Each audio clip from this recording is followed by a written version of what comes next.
Easter Sunday. Easter Sunday, man. Welcome to Easter. Pastor Scott, and welcome to worship this morning.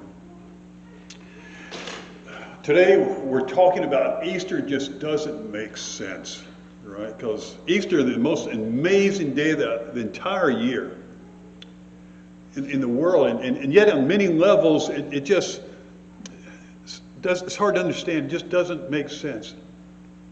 You know, you ever face something in your life, a situation, a problem you were dealing with, and that you tried to figure it out, and you worked at it, and it seemed like this should work really easily this way, but it doesn't. And you left there standing and saying, man, this just doesn't make sense. It should work. It should be okay. Maybe it's a mechanical problem. Maybe it's an electrical disconnect. A lot of times for me, it's a computer issue. You know, I'm trying to hang in the computer and doing the computer stuff. And wow, this should work. It says it. I Googled it. It's all good. It should work, but it doesn't work. And you left saying it doesn't make sense. But the reality is that it does make sense, okay?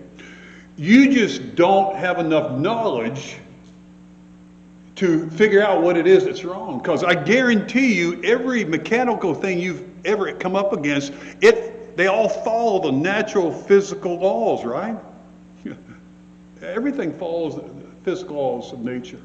And if it's a girl problem or a boy problem or a spouse problem, I guarantee you,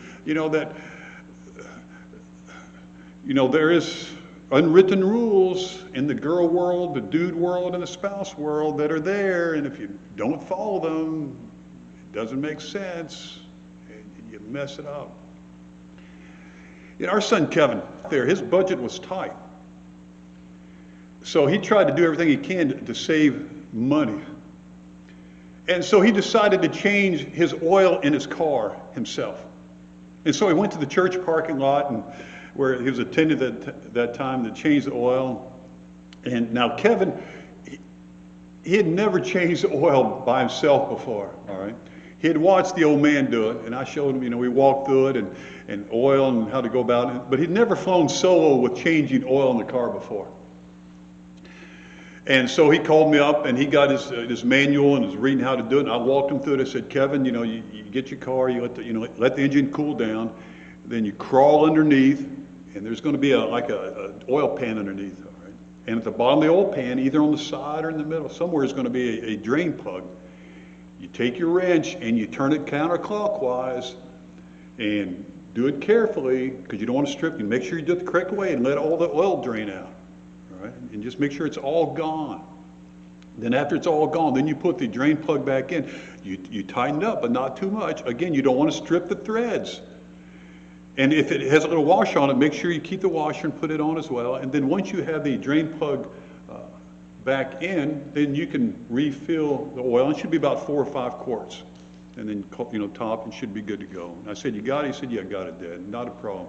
I said, go get it, son. All right, so about an hour later, he calls me back. He said, got it finished, Dad. I said, great. He said, yeah, but it took less than a quart of oil. I said, wait a minute, Kevin. He drives he had a Toyota Corolla, 96 Toyota Corolla. I said, Kevin, that's a small car, but it's not a go-kart. It's got to take more than a quart of oil. He said, no, Dad, it didn't even take a quart. I said, Kevin, it had to take more than a quart of oil. Every car I've ever worked on takes more than a quart of oil. He said, no, Dad, it did. I said, now, Kevin, okay, did you drain it all completely out? He said, yeah, I drained it completely out. I said, are you sure? He said, yeah, I got it to it. Just started slow drip. I said, okay. All right. And so you put the drain plug back in. He said, yeah, Dad, I put the drain plug back. And you tightened it. Yeah, Dad, I tightened it. And I said, and you pour the oil in. He said, yeah. I said, and you measured it correctly. He said, yeah. Now, Kevin, are you sure you measured it correctly? Are you sure you didn't put 4 or 5 quarts of oil? He said, no, Dad, I only put a quart of oil. Hey, Kevin, I said, son, this just does not make sense. You've got a Toyota Corolla. I know it takes 4 or 5 quarts of oil. He said, well, Dad, that's all it took. I said, you feel good about it? He said, yeah. I said, okay, great. Good job, son. Proud of you. Okay. Hung up the phone. 5 minutes later, 5 minutes later, my son Kevin's calling back. I said, yeah, son, what's up? He said, Dad, I said, I don't know what's going on. He said, I'm driving here on the highway and my car keeps cutting out on me. I said, what do you mean cutting out on me? On you? He said, well, you know, it had power, then it doesn't have power, then it jerks back in, it has power again, and then it just cuts out again. I said, all of a sudden the light went on in my mind. It all began to make sense. I said, Kevin, get off the road. Stop your car immediately. He said, why, Dad, why? I said, because Kevin, you didn't change your oil, you drained your transmission fluid.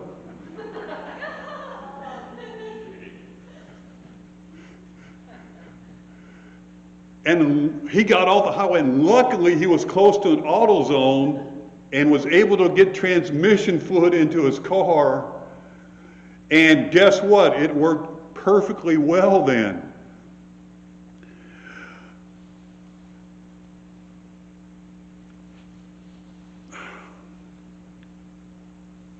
But it just didn't make sense. And on the surface, Easter just does not make any sense. That the God creator of the universe would send his son to die for us. That his son, Jesus, would allow us insignificant human beings to beat him and to brutalize him and then allow us to nail him to a cross. Also that he could forgive them for killing him and then 3 days later rise from the tomb so that he could save them. You know, that's not fair. That's just too much. How in the world are we as human beings, how are we supposed to wrap our head around that and fully comprehend how that could even take place? It just doesn't make sense. And the reality, we can't understand it. We cannot fathom that without God's help, without God guiding us through it. And so today we're going to allow God to help us understand. Help us to try to make some kind of sense out of this day called Easter. And we'll find in our passage this morning that Easter really is for everyone. John chapter 20, verse 1.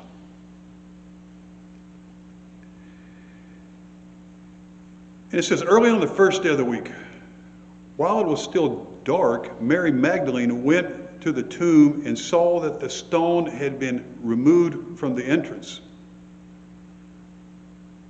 So she came running to Simon Peter and the other disciple, the one that Jesus loved, and said, they have taken the Lord out of the tomb, and we don't know where they have put him.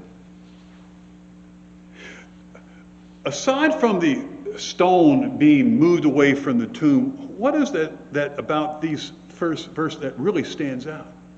That's really sort of unusual. It's the name Mary Magdalene. You know, for there are other women that went to the tomb, but in John's passage, he focuses on this one lady named Mary Magdalene.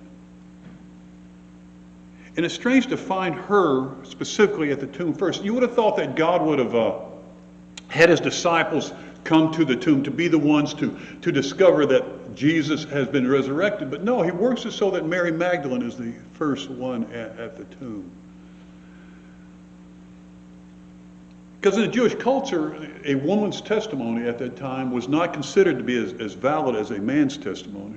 In fact, woman's testimony, they really didn't give me credibility at all. So you think if that God wanted the news to get out about Jesus, his son being raised from the dead, he would have brought men or disciples to the tomb, that they would have been the first ones there. But no, it's Mary Magdalene.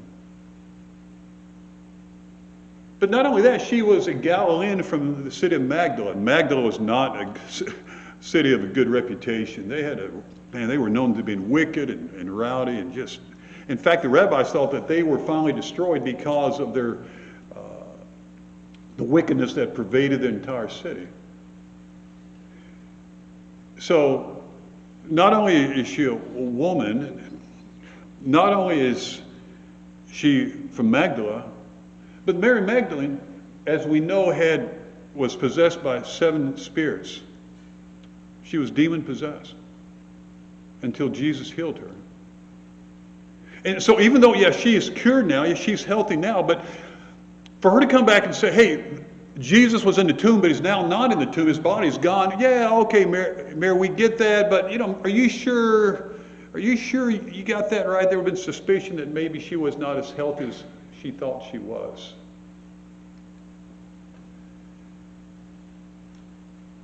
And despite all this, Mary is the one who comes running to the disciples, to Peter and the other disciples, and said, they have taken the Lord out of the tomb, and we don't know where they have put him.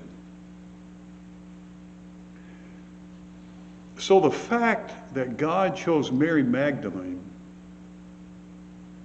the least qualified, perhaps the least qualified person to be the first one at the tomb, just really, as I said, just doesn't make sense. But you know what? It didn't make sense that God chose Abraham, a nomadic herder, to be the father of his nation, Israel. And it didn't make sense that God chose Moses, who was an outlaw and had a speech impediment, to be the one to speak on his behalf and lead the people of Israel out of Egypt to the promised land. It didn't make sense that God chose Gideon, the lowliest in his family and the least family in the nation of Israel, to be that one that would stand up and free them from the Midianite hordes that were ravaging the land at that time. It didn't make sense that God chose David, the youngest in his family, who his father didn't really want to acknowledge that he existed when the prophet came by and wanted to anoint a king, but David became the greatest king in all of Israel. It didn't make sense that God chose Mary, an unwedded virgin, to be the earthly mother of his heavenly child.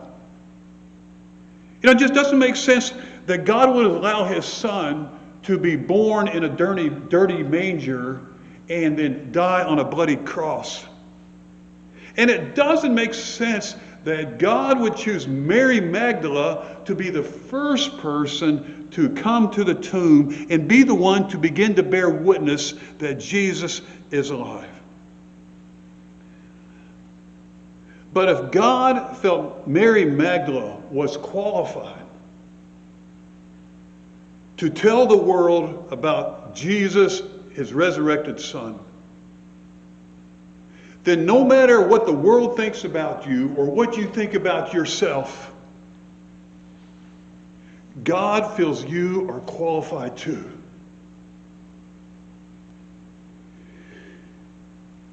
And because Easter is for everyone, it is for me, it is for you.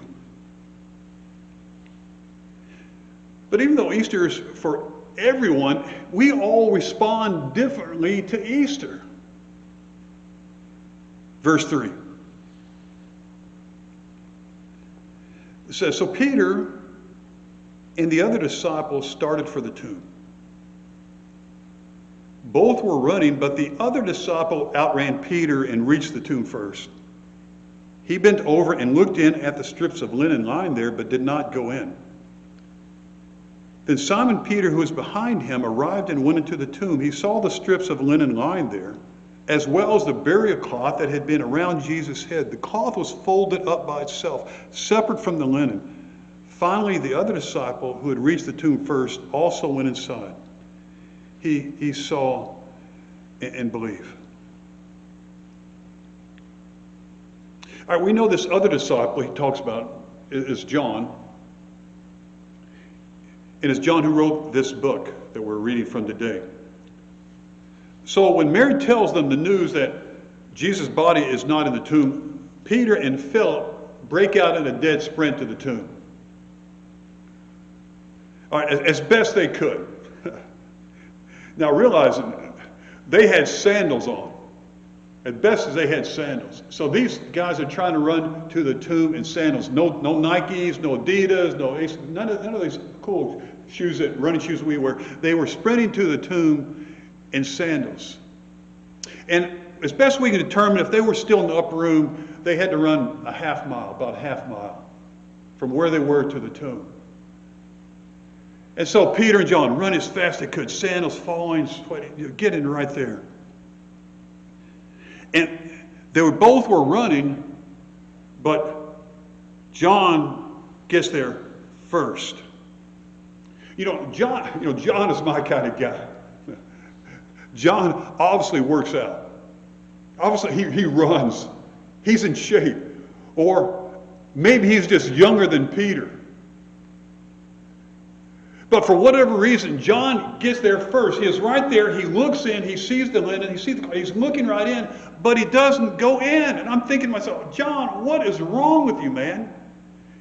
You're right there at the entrance of the tomb. You could be the first to step in there and experience the empty tomb and to be the one to know it first and best before anyone else. Man, you won the race. You crossed the finish line. Receive your prize. Go in. You're the victor. Come on, John. But John didn't go in. He stood there looking in. But then when Peter got there, Peter cut in line. Man, he went right on in, didn't even think about it. He saw the strips of linen. He saw the cloth that was kind of turban, that shape that was wrapped around Jesus' head. As if it were they laid there as if the cloth that once covered Jesus' body just sort of floated down when there was no body to cover.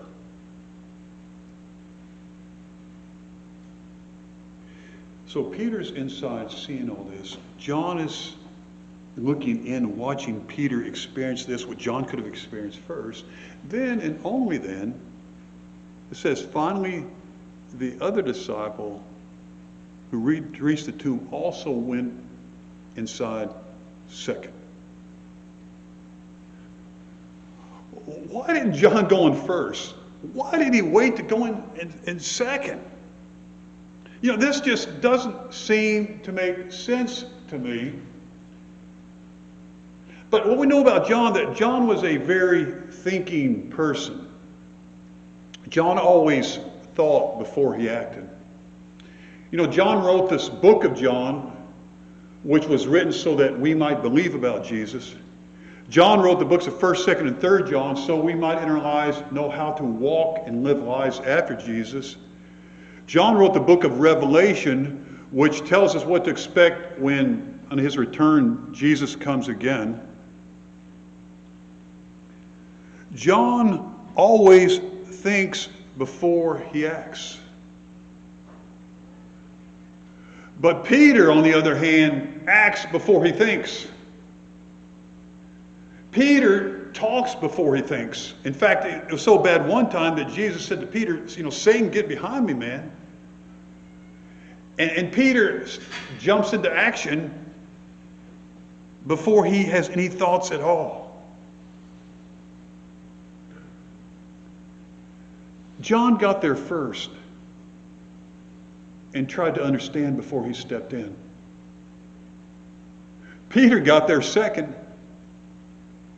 and stepped in and then tried to understand. But the reality is that they both stepped in. And then we read these words that he saw and believed. All of us respond differently to the empty tomb of Easter. Man, we're all on different spiritual journeys in this space, where we've come from, what our past has been. Some of us have grown up in Christian homes, and there we responded to the empty tomb of Easter at a young age. Some of us have had no spiritual background, grown up no spiritual background, but we began to become interested and respond at the empty tomb of Easter as an adult. Still others, we were skeptical and we were searching and we were looking, and in our searching and in our seeking, we stumbled upon Jesus, and we responded to the empty tomb of Easter through our searching. Other of us, we grew up at home, then we moved away, but now we're strangely being drawn back again to the empty tomb of Easter. Easter is for everyone, but everyone responds to Easter so differently. But the best thing about Easter is that Easter is still happening. And maybe Easter this morning is happening for you right now. Maybe like Peter and John, you're looking into the tomb. You see that it's empty. And so you step in.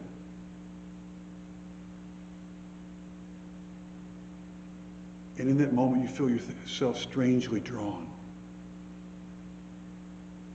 to the Jesus who stepped out of the tomb for you. And you've seen, and now you feel compelled to believe. And you begin that journey of faith, of belief, by saying, Jesus, I give you my life. Jesus, I just give you my life. Give your life to the God-man who gave his life for you, and begin to live out of that life that he brings you.